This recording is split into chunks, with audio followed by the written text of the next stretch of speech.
Dear student, in the last lecture we have seen similarity and right angle triangle. विद्यार्थी मित्रांनो, मागच्या तासाला आपण त्या ठिकाणी समरूपता आणि काटकोन त्रिकोण हे प्रमेय त्या ठिकाणी पाहिलेले. थेरम काय होता की in a right angle triangle if the altitude is drawn to the hypotenuse then the two triangles formed are similar to the original one and each other. जे काटकोन त्रिकोणात कर्णावर टाकलेल्या शिरोलंबामुळे जे दोन त्रिकोण तयार होतात तर ते मूळ काटकोन त्रिकोणाशी आणि परस्परांशी त्या ठिकाणी समरूप असतात. तर याची सिद्धता आपण त्या ठिकाणी पाहिलेली आहे. याच्यानंतर पुढे पहा की थेरम ऑफ जिओमॅट्रिक मीन म्हणजे भूमितीमध्याचं प्रमेय आपल्याला त्या ठिकाणी पाहिजे. थेरम काय आहे की in a right angle triangle काटकोन त्रिकोणात काय सांगितलेले the perpendicular segment to the hypotenuse from the opposite vertex. काय सांगितलेले की काटकोन त्रिकोणात कर्णावर काढलेला शिरोलंब काय सांगितले the perpendicular segment to the hypotenuse कर्णावर टाकलेला शिरोलंब. पुढे काय सांगितलेले from the opposite vertex is the geometric mean of the segment into which the hypotenuse is divide. की काटकोन त्रिकोणात कर्णावर काढलेला जो काही शिरोलंब जो आहे तर त्या शिरोलंबामुळे होणाऱ्या कर्णाच्या दोन भागांचा कसा असतो. या कर्णाचे हे दोन भाग त्या ठिकाणी असतील आणि या कर्णाच्या दोन भागाचा भूमितीमध्ये त्या ठिकाणी असतो. आता याचा प्रूफ जो आहे तर तो प्रूफ आपल्याला लिहायचा आहे की प्रूफ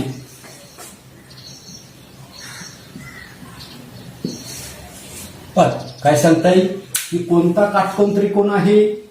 तर या ठिकाणी आकृतीचा जर आपण जर विचार जर केला तर in right angle triangle PQR काटकोन त्रिकोण PQR मध्ये काय दिसतंय की segment QS perpendicular to the hypotenuse. कोणता आहे हायपोटेनस तर PR की इन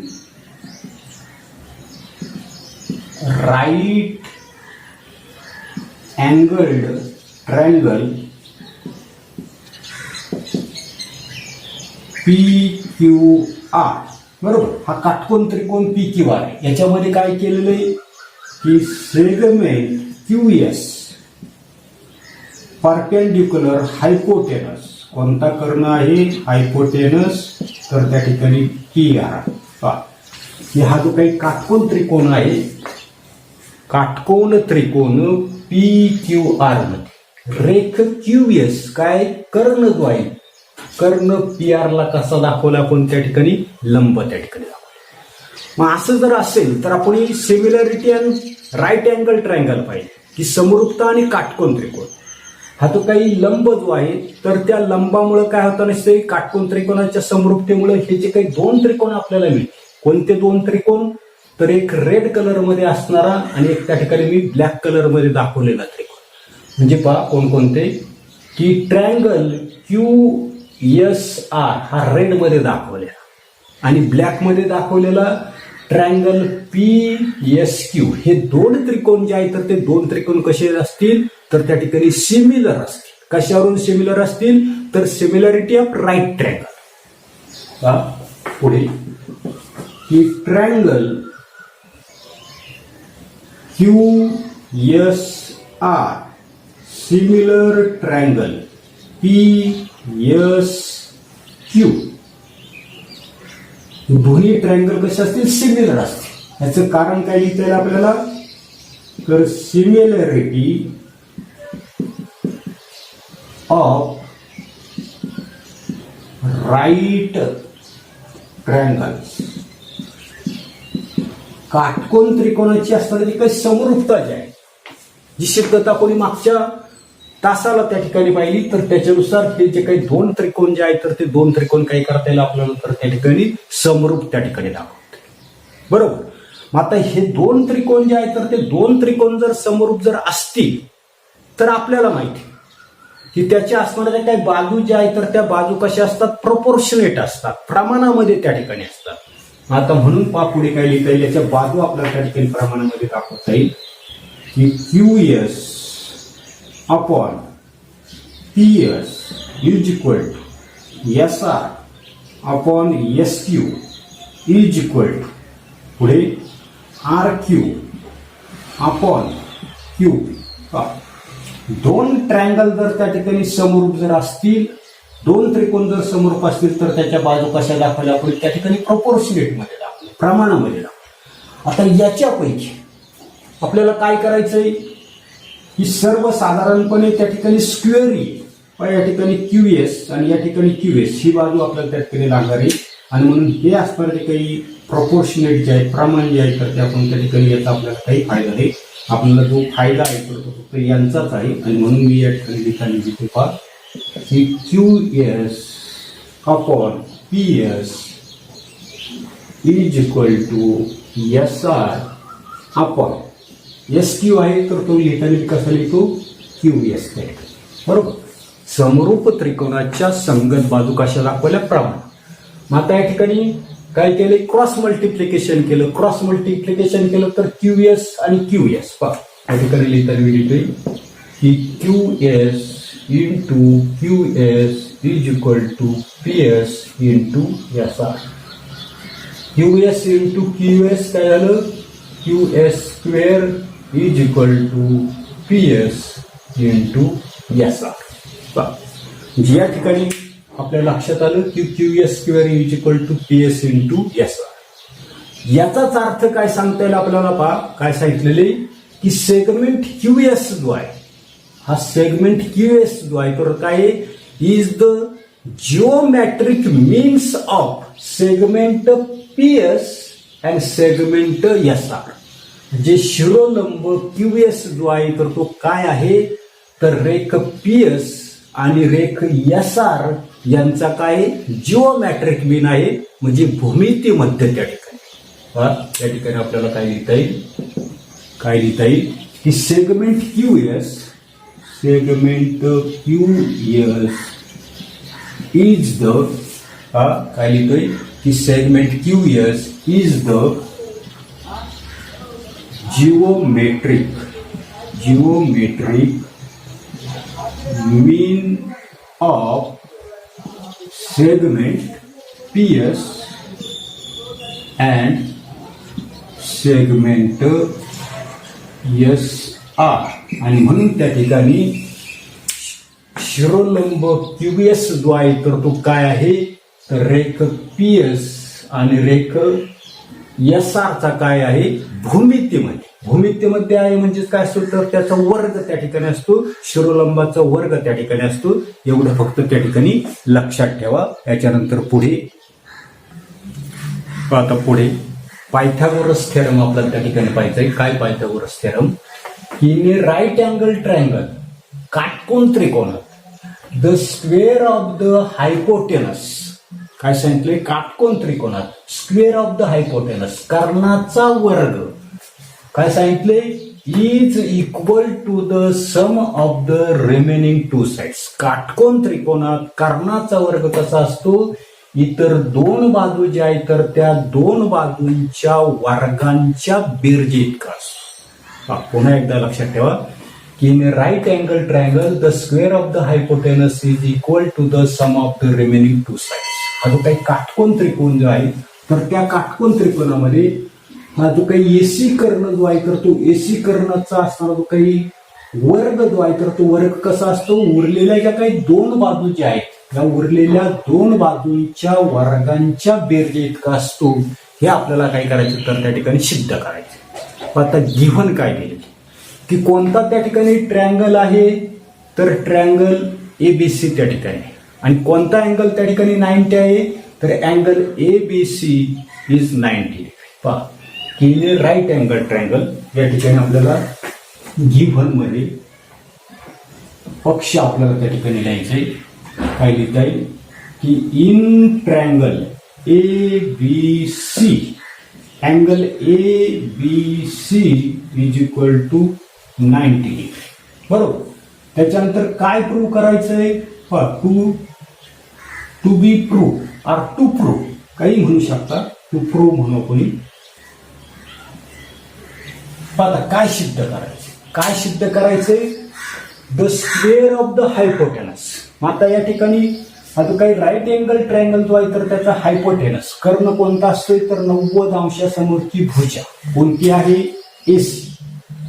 ज्या ठिकाणी हायपोटेनसचा स्क्वेअर पुढे काय सांगितले, इज इक्वल टू काय आहे, sum of the square of the remaining two sides. आता रिमेनिंग टू साइड्स उरलेल्या दोन बाजू कोणत्या आहेत तर एक एबी आहे आणि दुसरी असताना जी काही बाजू जी आहे तर ती बीसी. उरलेल्या दोन बाजूंच्या वर्गांच्या बेरजे एवढा त्या ठिकाणी असतो. हे आपल्याला काय करायचंय, सिद्ध त्या ठिकाणी करायचं. बरोबर. आता याच्यासाठी आपल्याला कन्स्ट्रक्शन त्या ठिकाणी करावे लागणारे, रचना त्या ठिकाणी करावी की जेणेकरून एक त्रिकोण जे आहे तर त्या एका त्रिकोणाचे आपल्याला दोन त्रिकोण त्या ठिकाणी मिळाले. याच्यासाठी आपण कन्स्ट्रक्शन करणार. आता काय कन्स्ट्रक्शन करायची की ड्रॉ परपेंडिक्युलर सेगमेंट बीडी. आता या ठिकाणी काय करायचं आपल्याला की काटकोन त्रिकोण एबीसी जो आहे तर त्या एबीसी मध्ये काय करायचं आपल्याला की draw perpendicular segment BD on AC. या ठिकाणी कन्स्ट्रक्शन लिहितो मी. कन्स्ट्रक्शन काय कन्स्ट्रक्शन आपल्याला करायची तर या ठिकाणी लिहितो मी की इन कन्स्ट्रक्शन की draw perpendicular segment BD on side AC.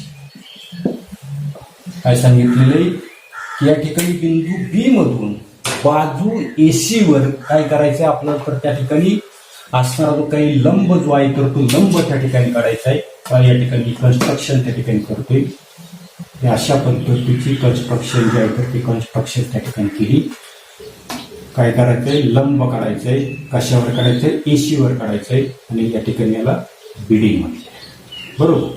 त्याच्यामध्ये दरम्यान तर आपल्याला त्या ठिकाणी लिहिता येईल की A dash D dash C.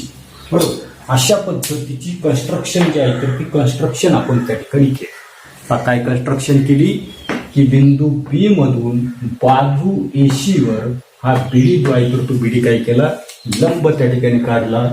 लंब असेल तर या ठिकाणी आपण 90 डिग्री त्या ठिकाणी लावू शकतो. पहा त्याची सिद्धता आपल्याला द्यायची.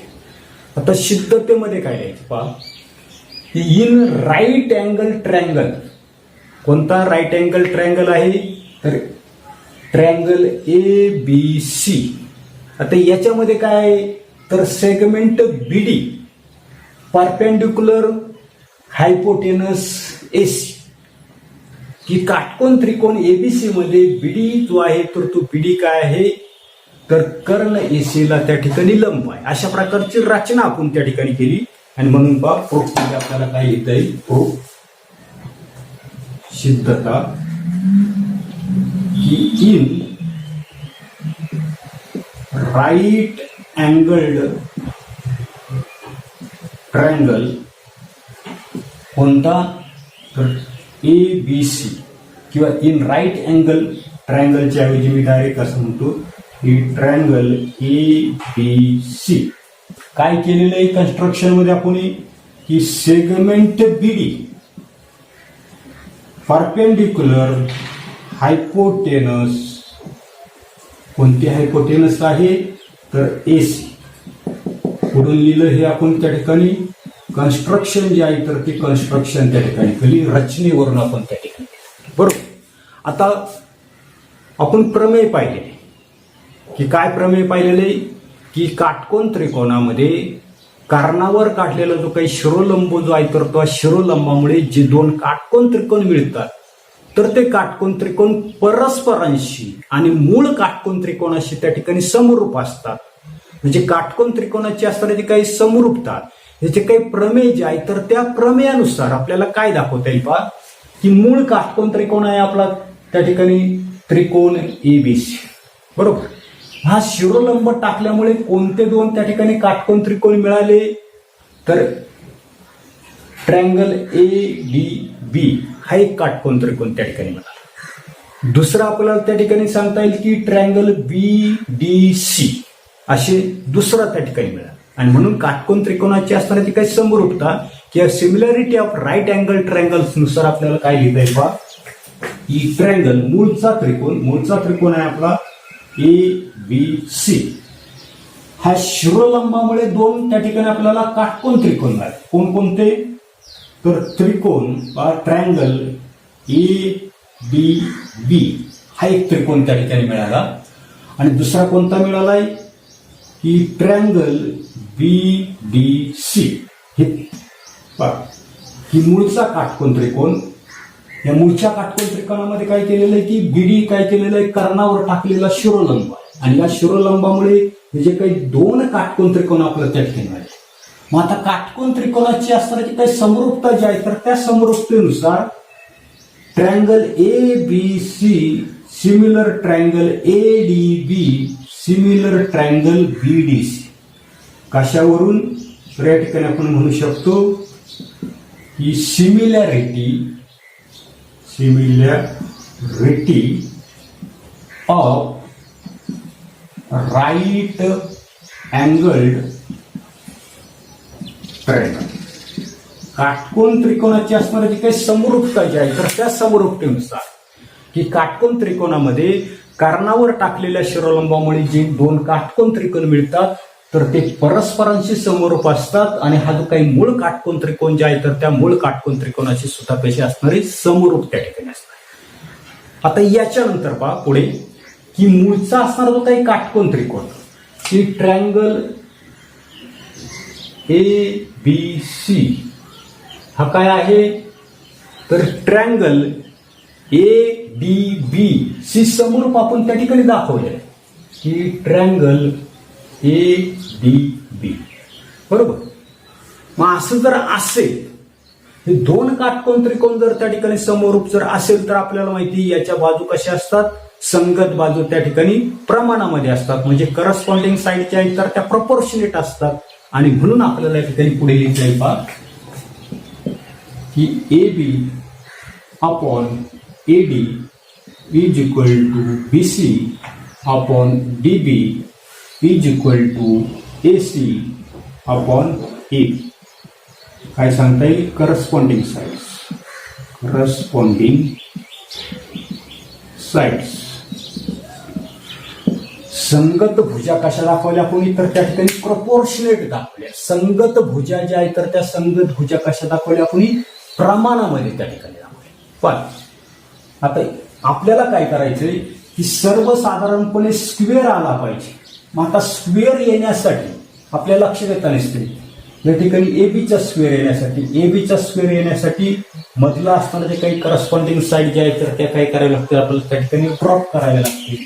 मी काय करतो ही जी काही साईड जी आहे तर ती साईड काय करतो ड्रॉप त्या ठिकाणी जेणेकरून आपल्याला स्क्वेअर त्या ठिकाणी मिळेल. जे त्या ठिकाणी A B upon A D is equal to A C upon A. याचं काय करतो मी क्रॉस मल्टिप्लिकेशन करतो. क्रॉस मल्टिप्लिकेशन जर केलं तर काय मिळेल पहा या ठिकाणी A B square is equal to A D into A C. याला इक्वेशन नंबर काय म्हणतो मी त्या ठिकाणी 1. बरोबर. मग अशाच पद्धतीने पहा की पुन्हा आपल्याला त्या ठिकाणी असणारा जे काही मूळचा असणारा जो काही त्रिकोण ट्रायंगल एबीसी आणि ट्रायंगल बीडीसी आपण काय केलेलं आहे कॉन्ग्रंट त्या ठिकाणी पहा. मग अशाच पद्धतीने पुन्हा आपल्याला त्या ठिकाणी सांगता येईल की similarly triangle A B C congruent triangle. कोणताही कॉन्ग्रंट ट्रायंगल आपला बी डी सी ते आपण त्या ठिकाणी दाखवले. पुन्हा हे दोन त्रिकोण जर त्या ठिकाणी कॉन्ग्रंट जर असतील तर या ठिकाणी आपल्याला लक्षात येता नसतं की याच्या करस्पॉन्डिंग साईड ज्या आहेत तर त्या प्रोपोर्शनेट त्या ठिकाणी असणार. आणि म्हणून पुन्हा आपल्याला त्या ठिकाणी लिहिता येईल पहा की A B upon B D is equal to B C upon D C. Corresponding side आपण घेते. त्याच्यानंतर A C upon B C. कारण काय लिहिणार की करस्पॉन्डिंग साइड्स, संगत बाजू कशा दाखवल्या आपण प्रपोर्शनेट दाखवल्या प्रमाणात. पुन्हा मगाच्या सारखं आपल्याला काय झालं पाहिजे, या ठिकाणी असणारा जो काही बीसी स्क्वेअर त्या ठिकाणी आला पाहिजे, बीसी स्क्वेअर त्या ठिकाणी आला पाहिजे. आणि म्हणून हे जे असणारे जे काही प्रपोर्शन जे आहे तर ते प्रपोर्शन मी त्या ठिकाणी ड्रॉप करतो. याला त्या ठिकाणी ड्रॉप केलं तर काय राहिले पहा, हे आपलं राहील बरोबर. आणि याचा त्या ठिकाणी क्रॉस मल्टिप्लिकेशन केलं. क्रॉस मल्टिप्लिकेशन केलं म्हणजे बीसी इंटू बीसी. आता बीसी इंटू बीसी केलं तर त्या ठिकाणी आलं बीसी स्क्वेअर. पुन्हा आपल्याला त्या ठिकाणी काय ते पहा, एसी इंटू डीसी काय आले, एसी इंटू डीसी. याला इक्वेशन नंबर काय म्हणतो मी 2 त्या ठिकाणी. अशा पद्धतीने 2 इक्वेशन आपल्याला मिळाली. आता काय करू आपण, इक्वेशन 1 आणि 2 त्या ठिकाणी ऍड करू. आता काय ऍड करायची तो प्रूव्ह मध्ये पहा. या ठिकाणी आपल्याला A B square plus BC square आहे, A B square plus BC square आहे. तो कसा मिळेल तर इक्वेशन 1 आणि 2 ची ऍडिशन त्या ठिकाणी पहा. पुढे ही ऍडिंग इक्वेशन 1 and 2. आता डाव्या बाजूमध्ये डावी बाजू मिळा. समजा ही डावी बाजू ए बी स्क्वेअर प्लस याची डावी बाजू B C square is equal to A B A C plus काय आहे ए सी डी सी. आता या ठिकाणी पहा, तर सर्वसाधारणपणे काय कॉमन आपल्याला दिसतंय तर याच्यामध्ये एसी कॉमन आहे बरोबर. मग आता एसी कॉमन काढल्या कोणी, एसी जर कॉमन जर काढली तर काय राहिलंय ए डी प्लस एसी कॉमन काढलंय डीसी बरोबर. आता आकृतीमध्ये पहा, या आकृतीमध्ये ए डी प्लस डीसी बरोबर काय दिसतंय तर टोटल एसी त्या ठिकाणी दिसतंय बरोबर. काय दिसतंय ए डी प्लस डीसी बरोबर काय दिसतंय एसी. आणि म्हणून या ठिकाणी पुढे त्या ठिकाणी एसी आहे in A D plus DC is equal to AC. याच्या बाबतीमध्ये आपल्याला काय सांगता येईल A dash D dash C बरोबर. ज्या ठिकाणी ए डी प्लस डीसीच्या ऐवजी आपण एसी. आणि म्हणून त्या ठिकाणी पहा पुढे therefore A B square plus B C square is equal to AC into AC, AC into AC that is AC square. किंवा हेच आपण असं लिहू शकतो AC square is equal to A B square plus B C square. आणि हे आपलं त्या ठिकाणी प्रूफ त्या ठिकाणी आहे, हे आपल्याला त्या ठिकाणी सिद्ध करायचं येतंय. त्याच्यानंतर पुढे पाहता, याच्यानंतर पुढे पायथागोरस थेरम, पायथागोरसच्या प्रमेयाचा व्यत्यास आपल्याला त्या ठिकाणी करायचं. पाहता काय दिलेलं आहे, in a triangle if the square of one side is equal to the sum of the square of the remaining two sides. काय दिलेले की एखाद्या त्रिकोणात काय दिलेले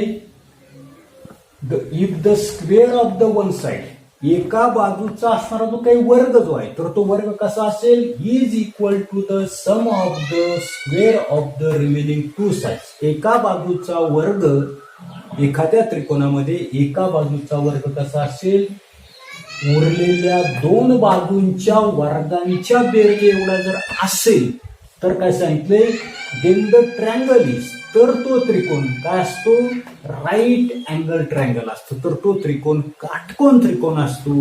हे आपल्याला त्या ठिकाणी काय करायचंय सिद्ध त्या ठिकाणी करायचं. आता याच्यासाठी गिव्हन काय दिलेलं आहे पक्ष. आता ट्रँगल आपल्याला दिलेलं आहे, कोणता ट्रँगल दिलेला आहे तर in triangle A B C, त्रिकोण एबीसी मध्ये काय दिलेले त्रिकोण एबीसी मध्ये if the square of the one side, समजा square of the one side आपण त्या ठिकाणी एसी, या एसीचा असताना जो काही स्क्वेअर जो आहे तर तो कसा सांगितलाय is equal to sum of the square of the remaining two sides. हा जो काही त्रिकोण जो आहे तर त्या त्रिकोणाच्या उरलेल्या बाजू कोणत्या आहेत ए बी आहे आणि बीसी आहे. यांचा काय करायचंय स्क्वेअरची काय करायची आपल्याला सम आहे असं आपल्याला त्या ठिकाणी पक्ष जे आहे तर त्या पक्षामध्ये त्या ठिकाणी दिले. तर सिद्ध काय करायचे पहा, टू प्रूव्ह. तर काय प्रूव्ह करायचंय, then the triangle is a right angle. तर हा जो काही त्रिकोण जाईल कोणता, की ट्रँगल ए बी सी किंवा अँगल एबीसी जो आहे, तर तो angle ABC is equal to 90 degree आहे. हे आपल्याला त्या ठिकाणी काय करायचे, दाखवायचे. बरोबर. मग याच्यासाठी आपल्याला कन्स्ट्रक्शन करावी लागणार, रचना करावी लागणार. पहा की रचना काय करायची, की सर्वसाधारणपणे पहा रचना मी त्या ठिकाणी लिहितो, मग आपल्या त्या ठिकाणी करू आपण त्या ठिकाणी construction.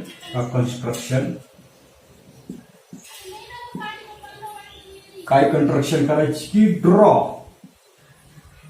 Triangle P Q R such that, त्रिकोण पी क्यू आर असा काढा की, कसा काढायचा आहे, की सर्वसाधारणपणे A B is equal to P Q. BC जो आहे तर तो बीसी ची लांबी आणि क्यू आर ची लांबी काय करायची, सारखीच त्या ठिकाणी घ्यायची. आणि कोण पी क्यू आर जो आहे तर तो कितीचा दाखवायचा आपल्याला, 90 डिग्रीचा त्या ठिकाणी दाखवायचा. आता पहिल्यांदा काय करू आपण, कन्स्ट्रक्शन जे आहे तर ती कन्स्ट्रक्शन त्या ठिकाणी काय सांग, की draw triangle P Q R, त्रिकोण पी क्यू आर असा काढायचा. कसा काढायचा आहे, की सर्वसाधारणपणे एबीची जेवढी लांबी असेल तर तेवढीच काय करायची, पी क्यूची काय, जी एबीची जेवढी त्या ठिकाणी लांबी असेल तर तेवढीच आपण काय करू, पी क्यूची त्या ठिकाणी. बरोबर. त्याच्यानंतर बीसीची जेवढी लांबी आहे तेवढीच काय करायची, क्यू आरची त्या ठिकाणी. म्हणजे सर्वसाधारणपणे बीसीची जेवढी लांबी आहे तेवढीच काय करू आपण, तर त्या ठिकाणी क्यू आरची, आणि हा त्या ठिकाणी काय करू, जोडून त्या ठिकाणी काय केले, पी या ठिकाणी तुम्ही P Q R. P Q R कितीचा काढायचा आपल्याला, 90 डिग्री. त्याच्यानंतर ए बी आणि पी क्यू ची माप त्या ठिकाणी सारखी आहे, बीसी आणि क्यू आर कसा आहे, सारखाच त्या ठिकाणी. अशा पद्धतीने कन्स्ट्रक्शन आपण त्या ठिकाणी केले. आपल्याला या ठिकाणी प्रूफ लिहायचं आहे. प्रूफ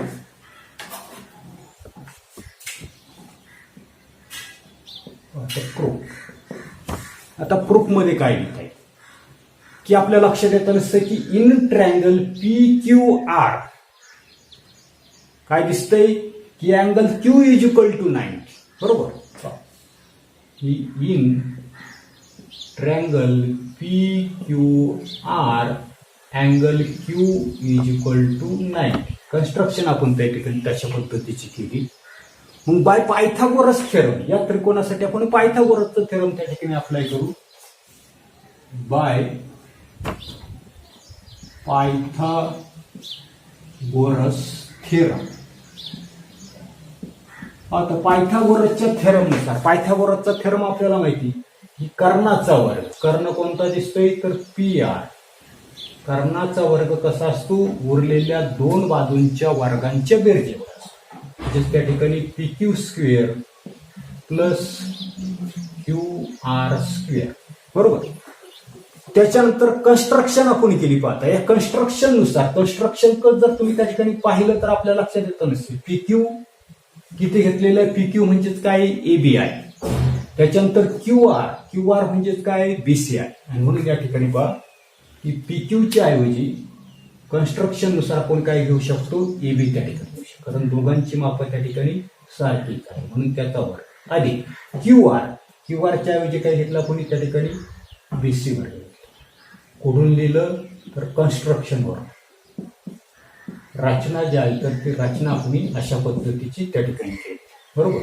ज्या ठिकाणी पी आर स्क्वेअर. बरोबर. मग त्याला समजा याला इक्वेशन नंबर काय म्हटलं कोणी, 1 त्या ठिकाणी म्हटलं. याला इक्वेशन नंबर काय म्हटलं मी, 2 त्या ठिकाणी. बरोबर.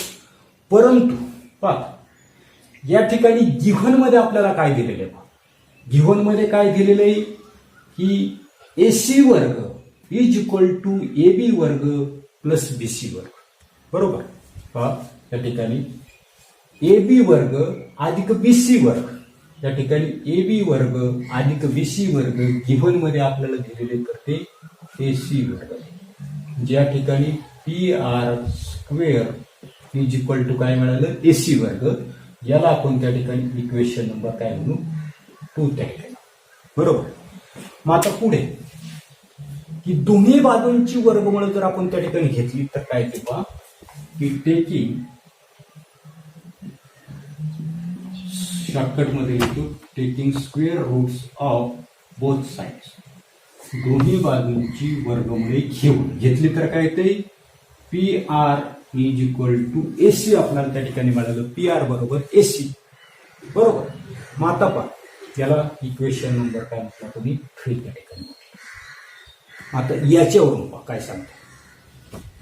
Therefore triangle. आता कोणकोणता ट्रायंगल मूळचा आपला आहे ABC. ट्रायंगल ABC आणि ट्रायंगल दुसरा कोणता आहे PQR. पहा दोन ट्रायंगल आपण दाखवले. आता काय काय दाखवले त्याचा आपल्याला विचार करायचा. पहा की सर्वसाधारणपणे या दोन त्रिकोणाच्या बाबतीमध्ये काय केलं आपण AB बाजूला काय दाखवली PQ. तशा पद्धतीची कन्स्ट्रक्शन आपण केली. त्याच्यानंतर BCC काय दाखवले आपण QR त्या ठिकाणी. आणि इक्वेशन 3 मध्ये काय दाखवलं आपण तर सर्वसाधारणपणे PR जी आहे ही जी PR जी आहे तर ही PR आणि AC कशी आहे सारख्याच लांबीची आहे. बरोबर. आणि म्हणून या ठिकाणी हे दोन्ही त्रिकोण जे आहे तर ते काय होता निश्चित तर आपल्याला त्या ठिकाणी कॉन्ग्रंट दाखवता येईल आपल्याला. आणि म्हणून हे दोन्ही त्रिकोण काय करता येईल आपल्याला त्या ठिकाणी कॉन्ग्रंट दाखवतो. आता कोणत्या कसोटीनुसार तर आपल्याला सहज लक्षात येतं की साईड साईड साईड. आणि म्हणून त्या ठिकाणी आपल्याला या ठिकाणी हे दोन असणारे जे काही ट्रायंगल जे आहेत तर ते कॉन्ग्रंट असतील. कशावरून तर साईड साईड टेस्ट असणारे जे काही बा कसोटी जे आहे तर त्या बा कसोटीनुसार त्या ठिकाणी ते एकरूप असते. मग असं जर असेल हे दोन त्रिकोण जर एकरूप जर असतील तर काय सांगता येईल आपल्याला त्याची संगत कोण कशी असते. संगत कोण. आता संगत कोणाचा जर विचार जर केला तर हा त्या ठिकाणी 90 डिग्री आहे. तर हा सुद्धा किती असला पाहिजे तर त्या ठिकाणी 90 डिग्रीचा त्या ठिकाणी असला पाहिजे. आणि therefore angle ABC is equal to angle PQR. आणि PQR जो आहे तो आपण काढलेला आहे. किती काढलेला आहे तर तो 90 अंशाचा आपण त्या ठिकाणी. म्हणजे PQR जर 90चा जर असेल तर ABC सुद्धा किती आहे 90 अंशाचा आहे. आणि म्हणून आपल्या लक्षात येतं नसतं की हा जो काही त्रिकोण जो आहे तर तो त्रिकोण काय असला पाहिजे तर त्या ठिकाणी काटकोन त्रिकोण त्या ठिकाणी असला पाहिजे. याच्यानंतरचा पुढचा भाग आपण पुढील व्हिडिओमध्ये पाहू. धन्यवाद.